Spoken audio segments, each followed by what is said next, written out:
Yo guys, what is going on? JPS back with another video, and today we're going to be taking a look at the remote life of an Outback Aussie cop. Now the Outback is something that's easy to be overlooked in my mind. A lot of space, not many people. We've been focusing a lot on the coasts and the cities on the coast recently, so I figured it'd be a good time to take a look at the Outback. Don't really know too much about the Outback. I know there is a road in the Outback, and it's one of the deadliest roads because it's so easy to lose focus because it's literally like a straight line for like hundreds of miles through the desert. So I've heard about that road, but other than that, not much knowledge about the Outback or what living in the Outback is like. So hopefully this video will give us some insights on that. Make sure you guys hit the like button, hit subscribe, and let's get right into it.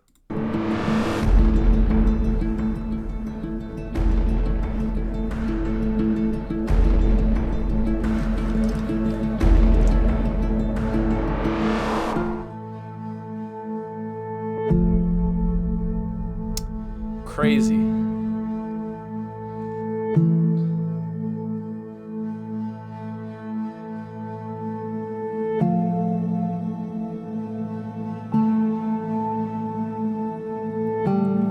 Culgra is a highway station.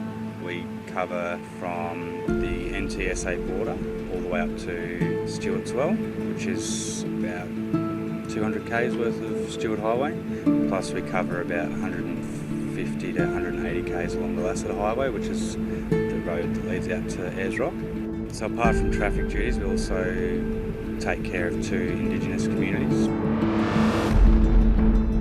Luke Gailey has been the local cop in Culgra for the past year. Born in Sydney, it's about as far out of his comfort zone as he could get. Family-wise, we just had our son and that sort of stuff, so we knew if we wanted to do this, it had to have to happen before he went to school. Also, I'd done some relief work and really enjoyed it. So we started looking for somewhere that would suit us for a couple of years before our son went to school. Go, go, go, go! Oh, good one. When we lived in Tennant Creek, Luke did a little bit of relief work out at remote stations for a couple of weeks or a couple of months. I'm gonna rest. You.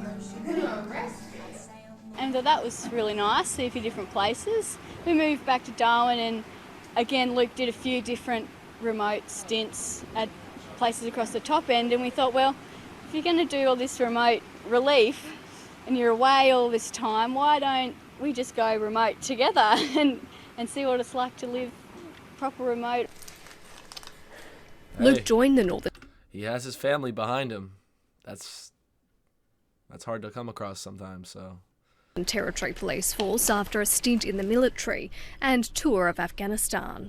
Today we're off to Fink at Petula to do a general community patrol and just do some general follow-ups of things that have occurred over the last week or so. He's found the most rewarding aspect of the job is by far the day-to-day interaction, where you become more than an officer, but a part-time counsellor, teacher, and even footy coach. Yeah, I enjoy it. We have a good relationship with the Fink community, and they generally enjoy our company.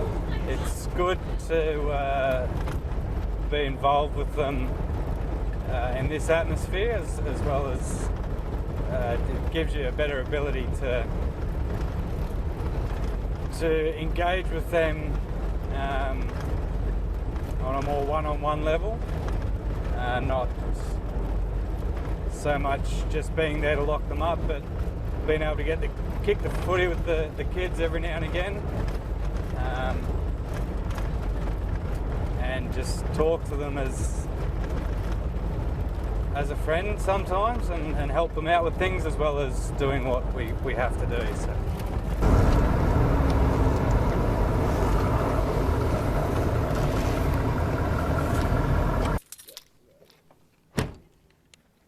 Hey Lorraine, how are you? Hello, love. How's the night patrol going, alright? That's alright. Keeping busy. Yeah? Yeah. How are the kids going? All good. Yeah? Not many kids at night. Sorted that problem out from the other day? Yep. Yeah, oh cool. While most of the time things are pretty calm and sleepy around here, I think one of the hardest parts of jobs like these are dealing with the monotony and just the day-to-day struggle of trying to find inspiration. But wow, someone has to do it though. Seems like there's a big indigenous population in the Outback. I think we saw about that when we watched a video of why 95% of Australia is uninhabited. But it's pretty cool how they still have an indigenous population. I'd like to see the history of that and see how they were treated, because we definitely did not treat our indigenous population well here in the United States at all. there's a few days of the year that all changes. What? The population explodes from anywhere from 3,000 to 4,000 people between spectators, competitors. The Fink community also runs their sports carnival that weekend. See a lot of Indigenous people from other communities travelling to the sports carnival. It's quite amazing to see the transformation over about a 4 or 5 day period. It's incredible. There's also tourist season, and the main highway connecting the territory to the rest of the country and the famous iconic Uluru. Afternoon. How are you? All right? Yeah, good, thank you. So just an RBT today. Anything alcoholic to drink at all? No. No? No worries. What I need from you is a sample of your breath by providing one long steady blow through the tube, and I'll let you know when to stop, okay? When you're ready? Stop. Have you got your licence on you today? Yeah. It gets very busy, so I guess the best way... Bro, what? And I saw in a video we reacted to previously that they have these buses that drive around and they will just breathalyze like random people on a road. Like they'll stop all the cars on the road and breathalyze them. It's just so surreal to see. In the United States, the cops need they need to pull you over for some other type of traffic offense to be able to test you for a DUI. Like they can't just randomly do it. What?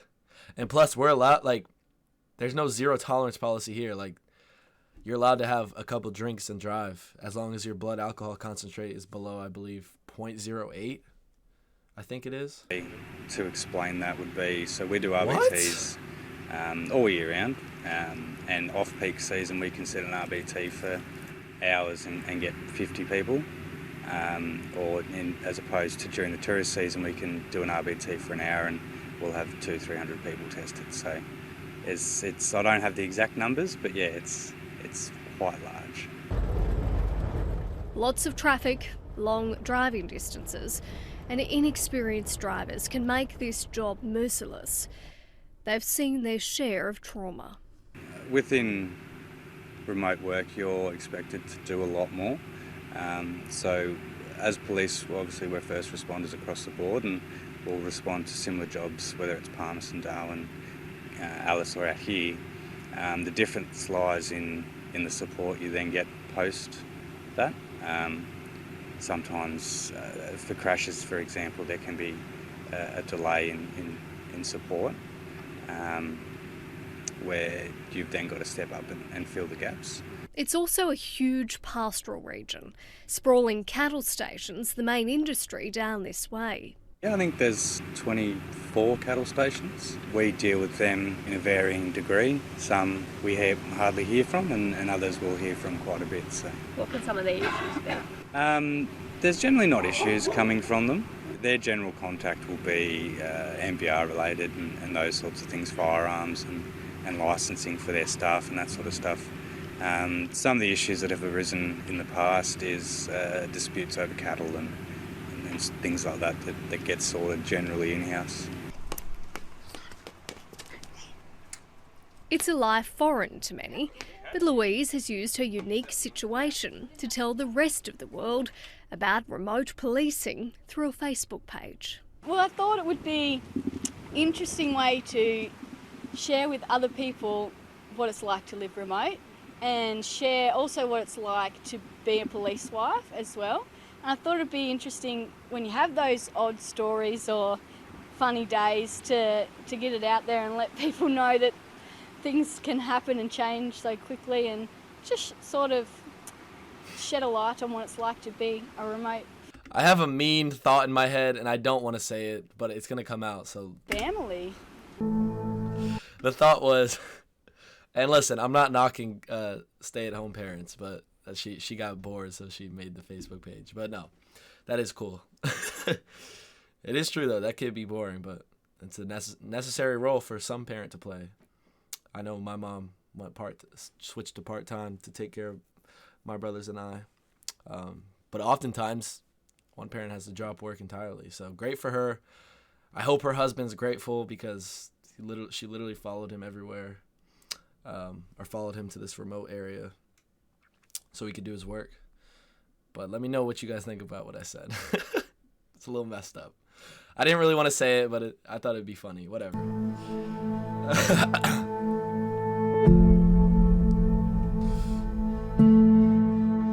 Their time in the Outback, however, is coming to a close. No, I think we'll definitely miss the peace and quiet in the big yard and being able to let our little man yell and scream and run around without worrying about neighbours too much. So, yeah, we'll definitely miss it. It's been really special for us. It's not something a lot of people get to do.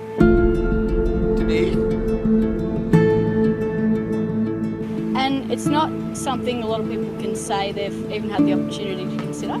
So for us it's been really interesting, and for Emmett growing up out and seeing this place, he can always have some pretty unique stories to tell people. And we've had the opportunity to spend a lot of time together and see lots of different things around the area as well, that insiders knowledge of really cool little spots to go that if you were just passing through you'd never get the opportunity to see. So we've been really lucky, I think, coming out here. So weird how at the end of the sentence the pitch is raised for you Australians. But yeah, it was a very interesting video. I will say this guy was kind of soft-spoken and introverted, which I would expect for a job like this. So didn't make for the best interviewing, but still got to see his job and some of the things he does. I don't think I could. Let me know in the comments down below, could you ever work a job like this? And let me know also if we have anyone who is living in the Outback, what would be considered the Outback region. Because so far, a lot of y'all have said you live in Melbourne, Sydney, Perth, I've heard a few, and a couple others. But I looked up some of the places y'all said you were from, and a lot of them are on the coast, which is what I expected. So let me know if there's anyone from the Outback. Anyways, guys, hit the like button, hit subscribe, and I will catch you all in the next video. Peace.